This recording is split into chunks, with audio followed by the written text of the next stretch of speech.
Hi there. Welcome back to History of Graphic Narratives. In this lecture, we're going to look at the late 80s and early 90s and what became known as the end of the Silver Age.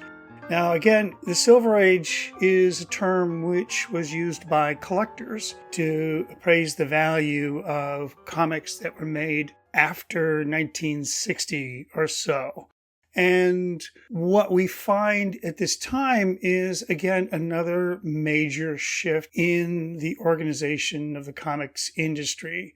It comes to a major collapse, the second big rise and decline of superhero comics.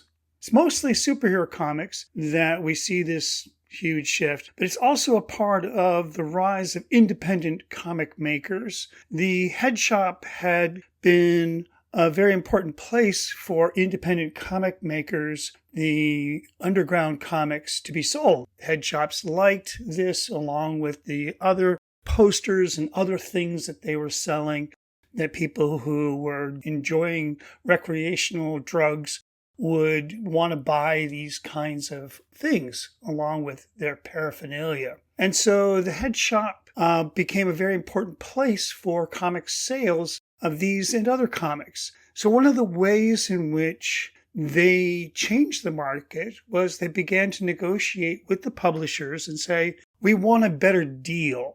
We're willing to buy them at a cheaper rate and keep them. We will never ask to return them. So in a typical comic book relationship, the sales relationship, they would be selling to like a drugstore or newsstand, and they would buy these at a cost. Then whatever didn't sell that month would be sent back to the publisher to be pulped, because they didn't have any space for overhead and keeping these around. So with direct market sales, they were able to buy these comics at a cheaper cost and then hold on to them. They found that they were not driven, the comics that they were selling were not driven by this month-to-month market, but that people would come in and want to pick up or find old versions, or people who are collecting comics would be looking for back issues. So this worked for them to hang on to comics longer at a cheaper cost. The head shops were the dominant market for these independent comics, but they were under constant attack by the federal government and local governments. And eventually in the 1990s, federal regulations prohibited the sale of drug paraphernalia, and this wiped out the head shop business. But at this point, we have this new business, the comic book store, a store that was dedicated to selling comics of every variety. Just think of them, a comic book shop was a head shop without the drug paraphernalia. So in this new market, a number of independent comic makers began to create comics and sell them through these new distributors that were willing to take them on. And so publishing costs had gotten cheap enough. They could work to create a few thousand issues and distribute them across the country. And one of the common themes that came out of these new comic makers was the idea of the funny animal, something that had become very popular with Howard the Duck. And even though Howard the Duck died in a noble death from a very bad movie and legal battles with its creator, other artists, independent of the major publication of Marvel, began to explore other kinds of animals on various adventures. Dave Sims' Cerebus, which was this aardvark that would charge into battle, ran from 1977 to 2004. He had 300 regular monthly issues, total of 6,000 pages. This magnum opus of Dave Sims was truly an extraordinary endeavor, and it really experimental. It had this huge, wide-ranging narrative arc exploring the life and opinions of this cantankerous aardvark named Cerebus. Perhaps the most famous of the independent comic makers, Kevin Eastman and Peter Laird, made a lot of money with their creation of Teenage Mutant Ninja Turtles. And unlike other creators at this time who worked in the mainstream comic book industry, Eastman and Laird were creating their work and held on to their copyright. And so they were able to sell this to a major comic industry and then into movies and all kinds of spin-offs. And so they became enormously successful franchise, which is still thriving to this day. Other funny animal creations explored adult themes more directly. Reed Walker and Kate Worley had been working on Omaha the Cat Dancer, taking the idea of this cat people world and going into this exploration of adult relationships. This created all kinds of trouble for comic book shops. They were being constantly raided and their work being confiscated because it was seen as pornographic.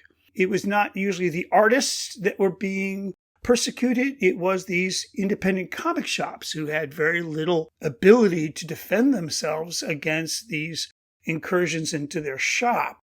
It was the attack on Omaha the Cat Dancer and other ones in 1987 that led to the creation of the Comic Book Legal Defense Fund. Dennis Kitchen was a major creator of independent comics, and he had broad influence throughout the industry, was able to raise $20,000 to hire a First Amendment lawyer, Joseph Burton, and they were able to fight these prosecutions. And with the money that they were raised, they were able to create this Comic Book Legal Defense Fund, which is still in operation today.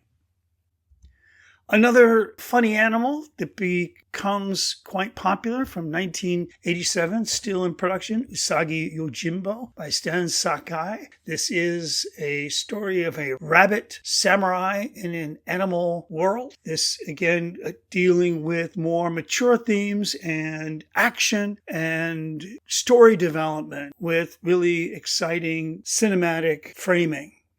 Another crazy, funny animal creation that had long legs was Sam and Max by Steve Purcell, which actually became a video game that spun off into many different creations and an animated feature.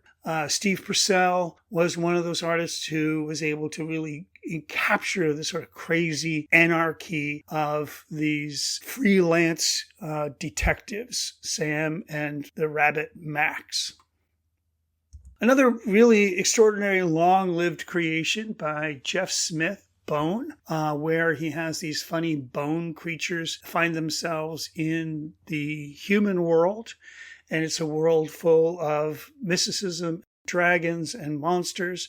And they find their way in. Bone is a beautifully rendered story that's wonderfully told in a clever visual way. Here's one of my favorite sequences where we have a dream sequence, which is this inset long panel between the two darker panels. And that is a kind of memory of the attack of the rat people. And as they are coming into this memory, they are also returning to attack. And so we go from this dream memory into the reality of now. It's beautifully done, wonderfully laid out, and very smartly drawn. So with so much new creators who are working independent of the mainstream, there became a demand for the mainstream publishers to respect creators more. And we had a gathering of independent creators in November of 1988, and they set down what they called a Bill of Rights for comic creators. And while this had no legal basis, and while it had no actual teeth in confronting the major publishers who really had full control over their intellectual property and the artists who worked for them, the Bill of Rights for comic creators established certain values that the artists were in need of. And so we can see this as a turning point where they're beginning to articulate what needs to change about the comic industry. And that is the comic creators themselves want the right to full ownership of what they fully create. And they want prompt payment and fair and equitable share of the profits derived from all of their creative work. And so there's this really important way in which the copyright law had really been worked against them in the way in which they had been making all this material for these major publishers. And the publishers could really treat them unfairly. And this important last thing is that they wanted to really control this. They created something that could become a movie, that could become a newspaper comic, could become all kinds of an animated feature, video game, and that they wanted to have some access to the value of those creations that they made. And so this is part of this shift that's happening here in 1988. Image Comics was created by Todd McFarlane, Jim Lee, Rob Liefeld, Mark Silvestri, Eric Larson, Jim Valentino, Willis Portacio, and Chris Claremont. All of them had left the industry frustrated with those very issues I articulated with the Bill of Rights. And they created Image Comics in an attempt to try and regain some of their own artistic ambitions and directions, what they came into the comic industry hoping to make, but found themselves horribly mired in the business of these major comic producers, Marvel and DC. Now, the major producers had been trying to find a way to bring in and grab their audience's attention. They began first in 85 with these major crossover events. The stories had become unwieldy.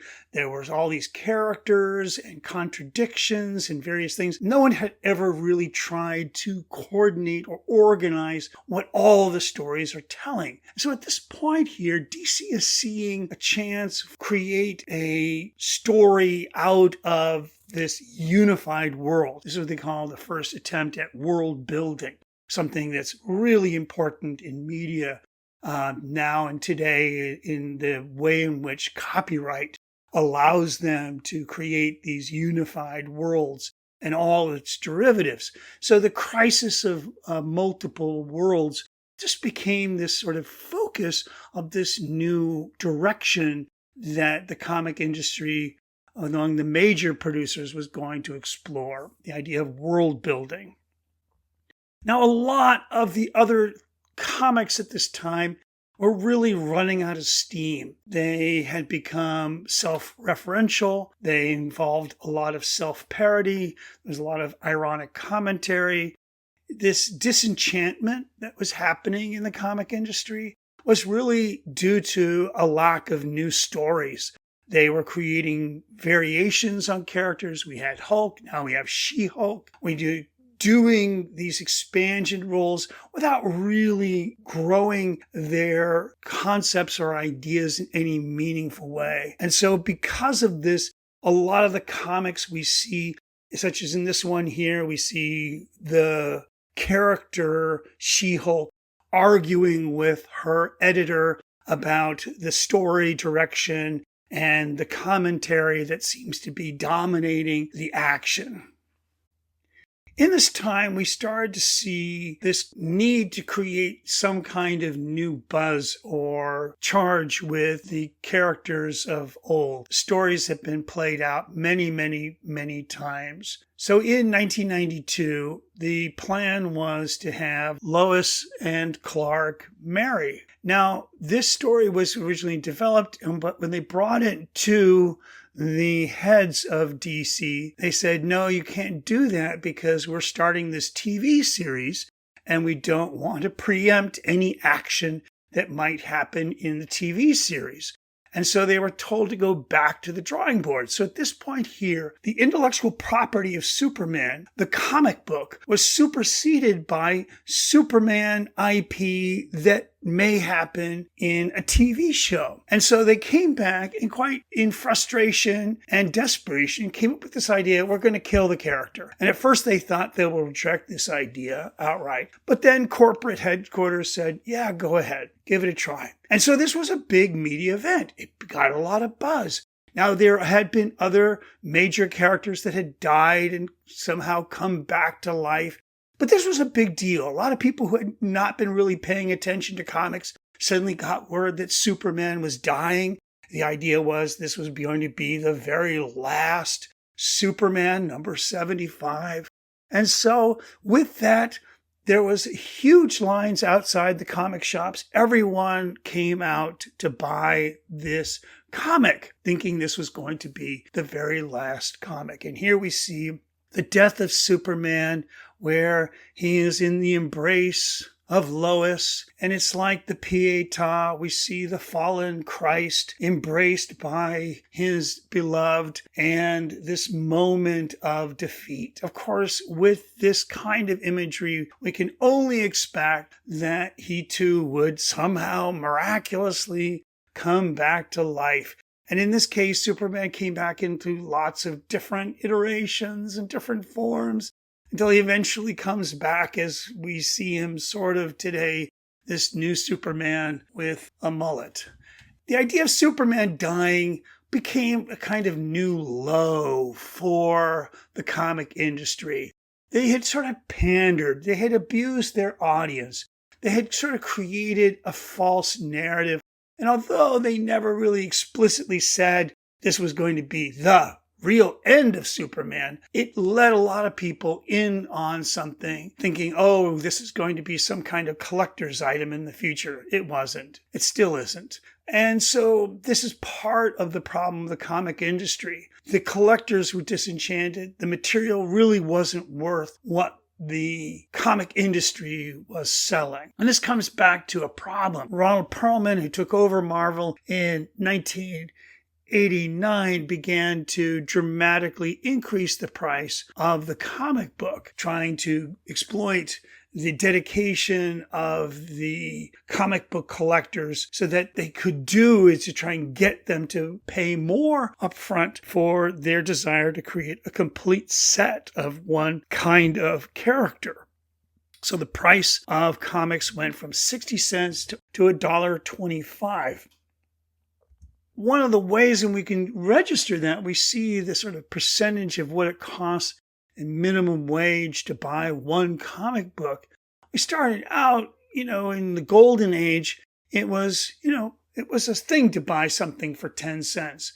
But starting in the 1950s, the price crept up a little bit, but it was really meant to be a mass medium. It was meant to cheaply put out something on a regular basis that you could just pick up and buy without thinking about it. But as the price went up, more and more people had to make critical decisions. They had to decide, well, am I going to buy this or am I going to do that? And so people were buying fewer and fewer comics as the price went up. And then to try and cover for the loss of sales, they began to increase the price even more. So in 1993, we had the peak of the comic shop phenomenon. We had about 10,000 comic shops across North America. And in that time, that was really the peak. The death of Superman and sort of disenchantment with the comic book industry generally and the lackluster sales all meant the death knell of the comic book store. There are about 2,500 comic book shops in North America today, which is more than a lot of bookstores. But I feel that the comparison is not entirely fair. These are small shops that run to a very dedicated audience to this day. And they do struggle to make ends meet. It's not a thriving industry like it was in the past.